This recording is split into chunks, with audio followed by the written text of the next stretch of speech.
Good morning, no, afternoon. It's 2 o'clock. Good afternoon and welcome back to the channel. I'm Tim, the truck's Daisy, and we're hauling paws. This video is, I guess it's gonna be more like a vlog, I guess. So there's no tech in it or no, real how-tos. It's just my travels, I guess. I mean, there might be something if I run into something later on. If I do, I'll put it in the description of the video. But for right now, I think I'm just gonna do a video of the travels and maybe some after delivery stuff, because I am delivering this camper. It is a 30-foot Flying Cloud to Fort Myers, Florida. And then after that, I'm going to take a ride through the Everglades and see if I can't see some alligators and maybe some snakes. Maybe I'll catch a snake. Who knows what I'll see when I'm out and about in the Everglades. So this load is, like I said, going to Fort Myers, Florida, pays about $2,200. So that's not bad for 3 days worth of work, because it's about a day and a half down, day and a half back. Still trying to get a reload out of Georgia, but we'll see if that actually pans out. But we're just cruising along. I'm coming up to Chattanooga, Tennessee. I left this morning and I've made it down here to Chattanooga now. And we'll see what kind of shenanigans we can get in here down the road, so stay tuned for more. Forgot to tell you, it is 79 degrees out right now and the AC is blowing cold. Even got my hoodie on. This is great. A few moments later. Well, I got into some insane construction here in Atlanta and got forced off the highway onto a surface street because the lane that I was in, cones everywhere, and just gotta exit. Not happy. So now I'm navigating my way back to the highway the long way, which has added a crap ton of time. Going really slow in all this traffic in some Atlanta suburb or something. I don't even know where I'm at. I'm just hopefully following the purple line to get back on the highway so I can actually make the bypass and go around Atlanta. But right there at the exchange where the bypass goes off was all construction, and I didn't have anywhere to go. I was actually in the second lane over, and both lanes exited. And I couldn't see it, and I didn't know, there was no warning of it. There was just a truck in front of me, and he went to the right, and I had to go too because I could not get over to the left. So I'm stuck in Atlanta, of a mile, take the ramp cruising around on the right to I-285 West. And it's a whole lot of fun. Well, made it to the bypass, but it's just as much fun as the surface streets. Atlanta. Well, this is awesome. Truck pulled in to the car area. There ain't no way that truck's getting out. Then another truck followed him in. Was honking his horn like crazy because this guy stopped. But they're both in the wrong place. I don't know if you can see. I mean, you guys know what the instructions are. Can't see it. But they went the wrong direction. Well, got into a little bit of weather. I'm about at Cecil, Georgia, but I'm running from the thunderstorms that are just north of me, and they're trying to catch me.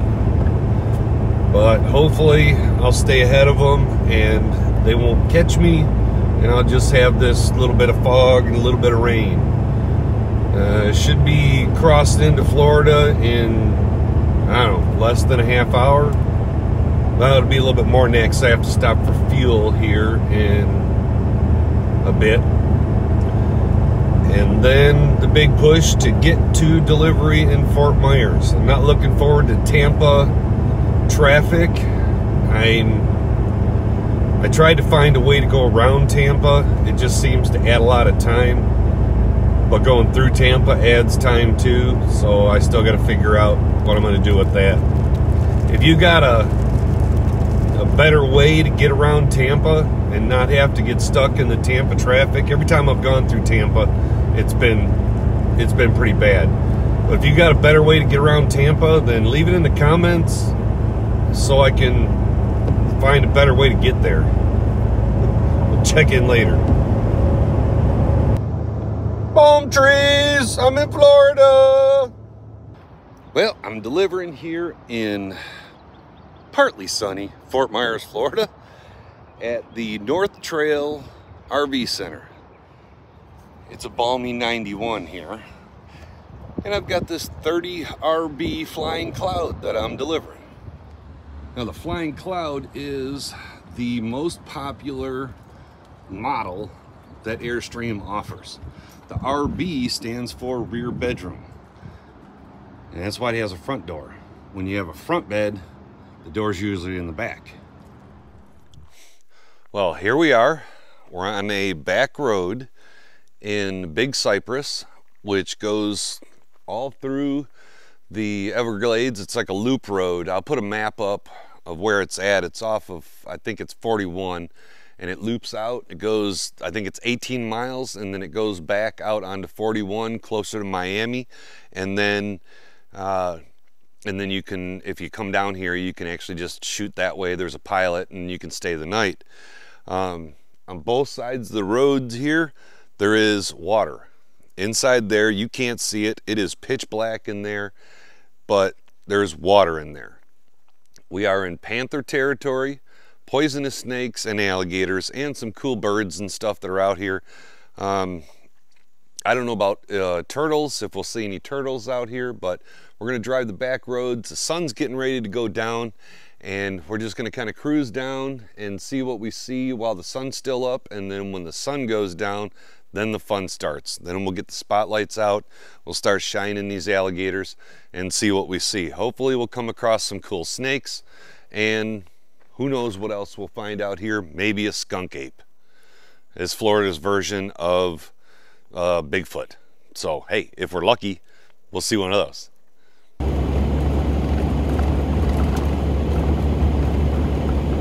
Holy crap, look at that. Look at that. That is a big alligator. I mean, big compared to what I've been seeing.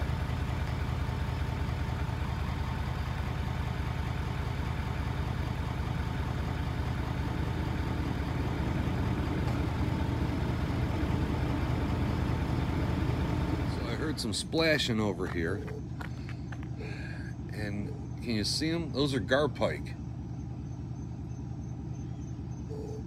There's bunches of them in there. There was a big one. I don't see it now, but there was a big garpike in there. Well, I guess we're in bear country also, because they have bear-proof trash cans here. I don't think I want to walk down there at night by myself. That's a snake.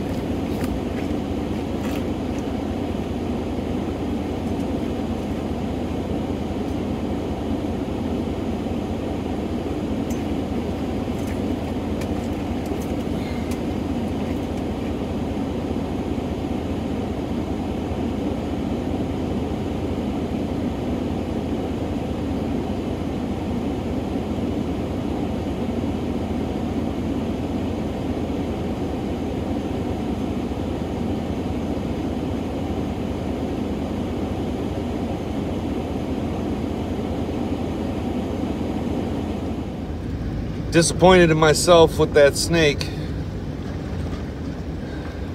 Just in the excitement, I didn't identify it in my head. I mean, I did, but I didn't, and I just wasn't thinking. I could have grabbed that snake with my hand.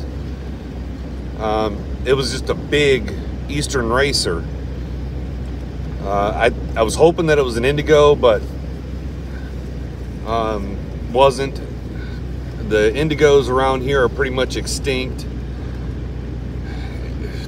There's unconfirmed reports of them being around, and I just talked to some fish and game guys, and I asked them about it, indigos being out here, and they told me it's been decades since they've actually captured an indigo. So it was just the biggest eastern racer that I've ever seen. I mean, ever. We don't have them that big in Michigan.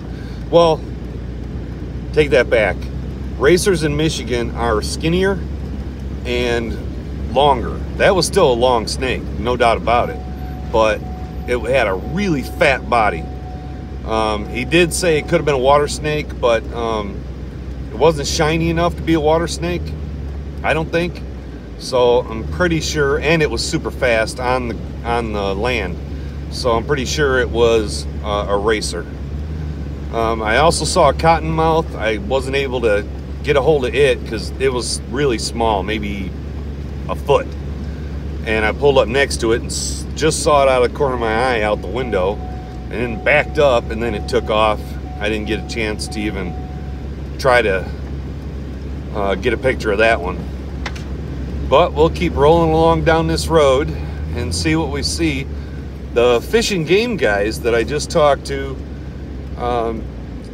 are actually tracking pythons out here. They're doing the same thing I'm doing, driving the road looking for snakes.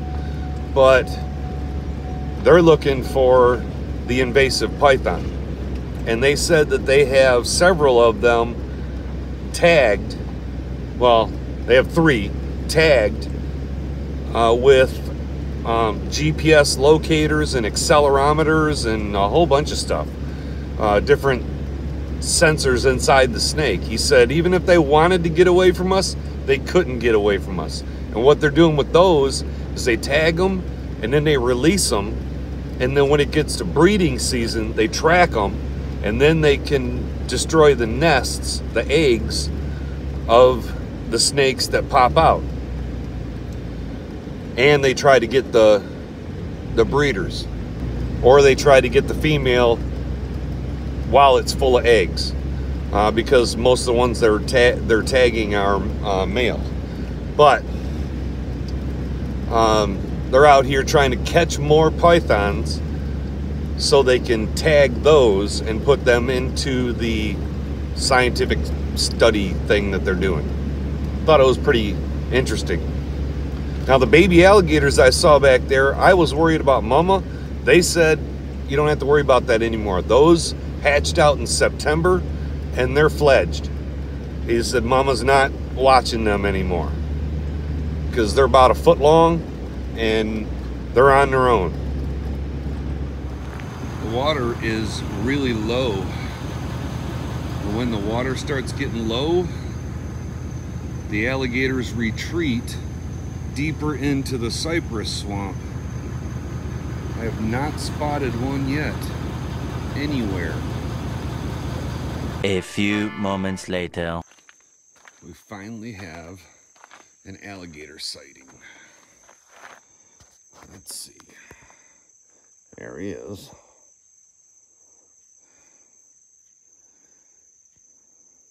And then his buddy. Try to get this so you can see it better. He's right there.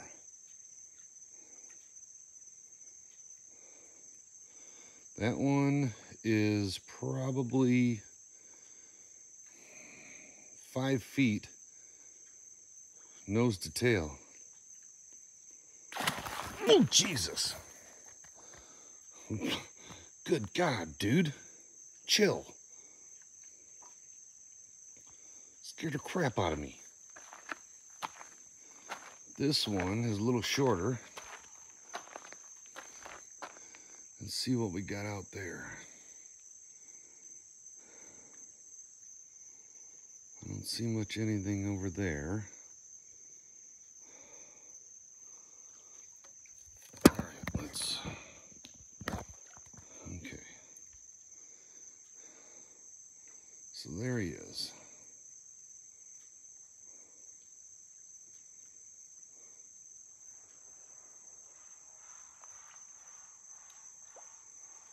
There's that one. He's a little shorter. Still looks a little. This one's cranky. That one's cranky. This one over here, a little more chill for right now. Can you see that? That's an alligator. Little one.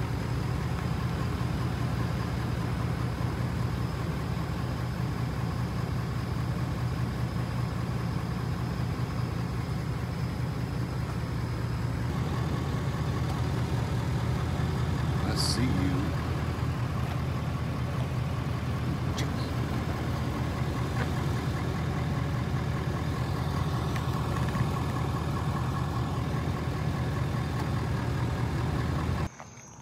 Okay, these are babies. Oh, man. Okay, baby alligators. They're only about a foot long. Frickin' mama has got to be around here somewhere. I had no idea that. Oh, crap. I had no idea that there'd be babies out here. That's a little frightening. That means there's a nest here somewhere. Because these are pretty small.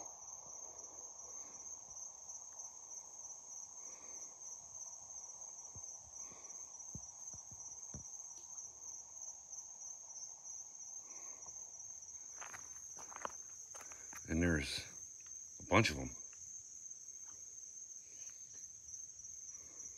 There's another one.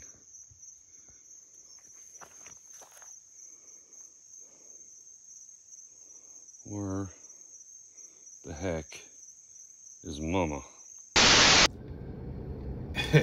Yeah, update on that. The mother alligator damn sure does still watch them little babies. Evidently, they'll watch their babies. Some of them will watch them for up to 2 years. So yeah, when I went back over there and was checking out the babies, Mama came out with a ferocity. I was in the truck and rolling coal because Mama was not having none of it.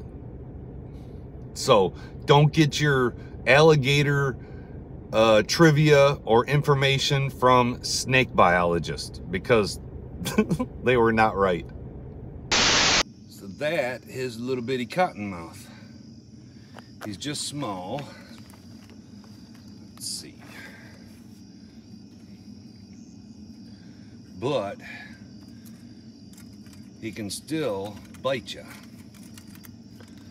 Let's see here. There he is. Cottonmouth is a pit viper,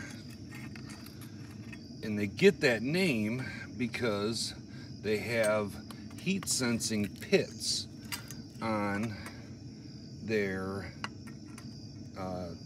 between their eyes and their nose, and they can sense the heat of prey. And he doesn't seem too annoyed right this second, but they usually coil up and they'll open their mouth, but he won't do it. But that's pretty cool. That's a little baby cottonmouth there. There we go. A little bit better. Oh, you can see the LED flash in there. But that's him.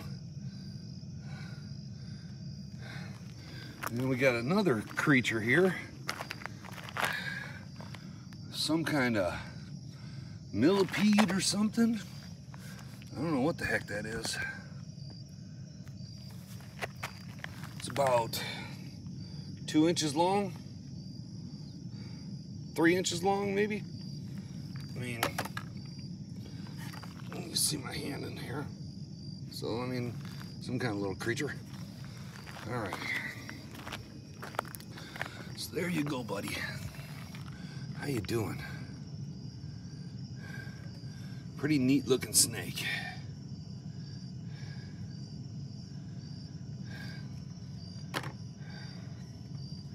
You can see that characteristic arrowhead shape of his head. And they've got a skinny tail back here.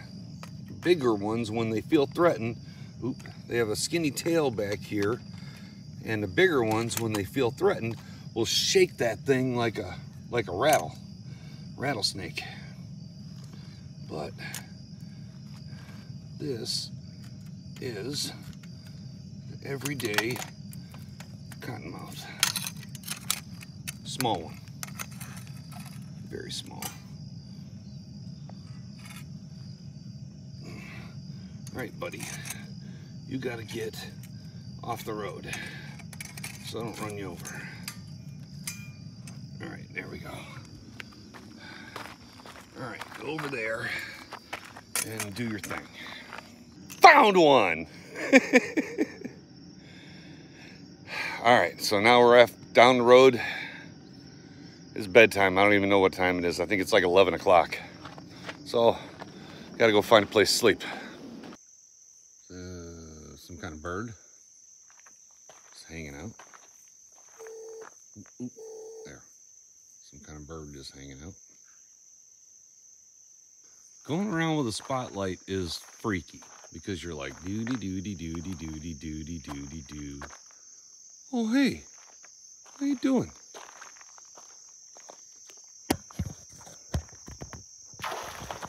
Jeez.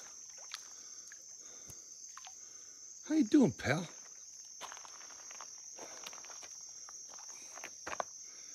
Yeah, that's a bigger one. And he's got his mouth open. This forest is just freaky.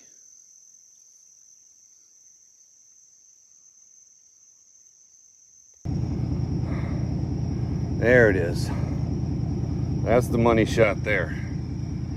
Ain't she a beaut?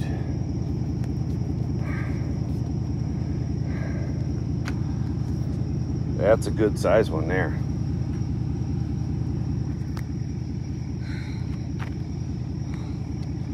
Look at the coloring on it.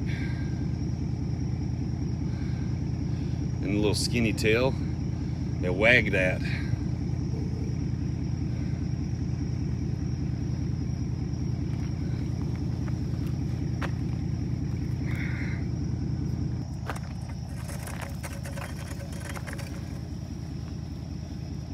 It's a good 2 foot long.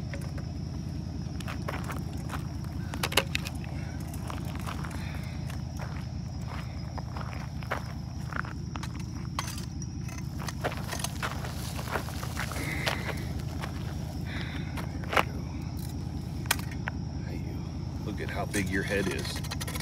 Ooh. Yeah.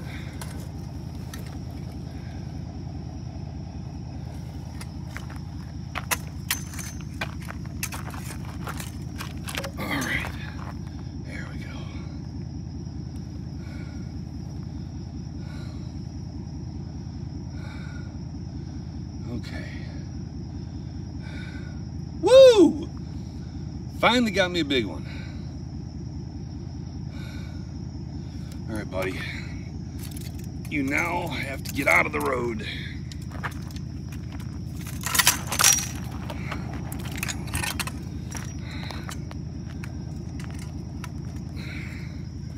Come on. Ooh, he wagged his tail at me. Whoop, he's wagging his tail. There he goes.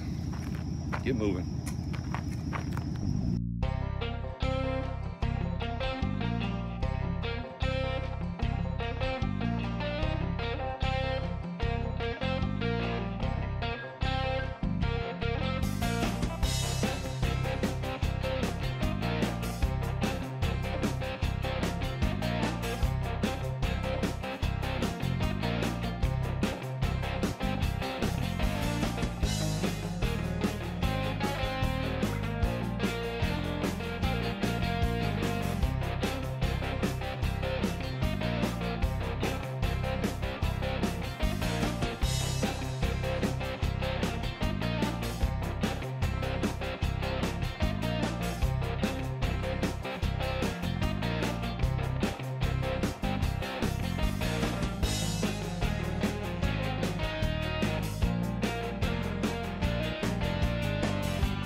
Well, I'm in Lexington, Kentucky.